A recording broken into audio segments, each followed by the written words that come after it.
অস্বচ্ছতার ভিত্তিতে ভোট হচ্ছে। আমার কাছে প্রমাণ সহ ভোট সহ আছে, এইটা সবাইকে দেওয়া হচ্ছে। এই নির্বাচন আমরা মানি না। উনাদেরকে যখন এটা হচ্ছে যে একটা প্যানেলের হ্যাঁ ভিডিওটা হচ্ছে যে এটা উনি এই যে স্পষ্ট দেখা যাচ্ছে যে উনি সবাইকে দিচ্ছে, একটা একটা করে দিচ্ছে।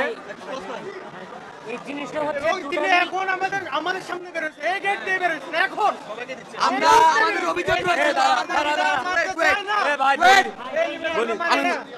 আমরা প্রার্থীরা সর্বপ্রথম আমরা ভোটার। আমি ফরাদ হলের বিপি পদপ্রার্থী, আমার তো দেখা লাগবে এখানে স্বচ্ছতা আছে নাকি নাই।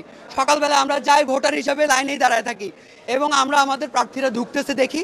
ওই সময় দেখা যায় যে অনেকে যে তারা প্রার্থীদের মানে ভোটারদের সাথে আলাপ আলোচনা করছে, তারা তাদেরই জানান দিচ্ছে। ওটা তো ওখানে প্রচারণার সময় না। তখন আমরা প্রিজাইডিং অফিসারকে আমাদের অভিযোগ জানাই। প্রিজাইডিং অফিসার আমাদের অভিযোগ শুনে তিনি আমাদের অভিযোগ শোনার পর বলে যে আপনারা প্রমাণ দিবেন বলার পর জোরপূর্বক ভোট দিয়ে আমাদেরকে বের করে দেওয়া হয়। যে আমাদেরকে বলে আপনারা ভোট দিয়ে বের হয়ে যান। আমাদেরকে বের করে দেওয়ার পর ভিতরে আবার টোকেন বিতরণ হচ্ছে। আমি যখন এটা ভিডিও করছি, ভিডিও করার পরে আধা ঘন্টা ধরে নির্বাচন কমিশনে একটা কর্মকর্তাকে খুঁজছিলাম যে আমি অভিযোগটা দিব, কিন্তু কেউ দায়ী নিচ্ছে না। নিচে এসে যখন আমি বলছি, উনি ওনার দায়িত্ব এড়াইয়ে চলে গেছেন। কারচুপির একটা অভিযোগ বাইরে থেকে এসে দিচ্ছে।